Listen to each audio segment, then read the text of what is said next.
આમોદ પાસેથી પસાર થતી ઢાઢર નદીના બ્રિજ ઉપર ટુરિસ્ટ બસ લોખંડની એંગલ તોડી પસાર થઈ।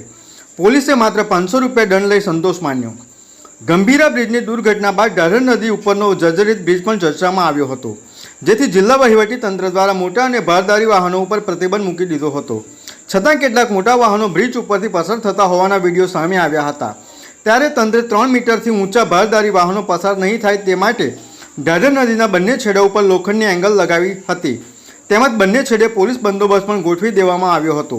છતાં આજરોજ એક ટુરિસ્ટ બસ લોખંડની એંગલ તોડી પસાર થતાં પોલીસની કામગીરી સામે સવાલો ઊભા થયા હતા।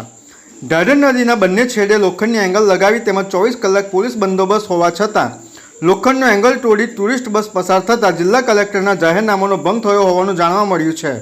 ત્યારે જંબુસર પોલીસે ફક્ત 500 રૂપિયાનો દંડ લઈ સંતોષ માની બસ છોડી દીધી હતી, તો બીજી બાજુ તૂટી ગયેલી એંગલ જોતા સરકારને મોટું નુકસાન થયું હોવાનું જાણવા મળ્યું છે।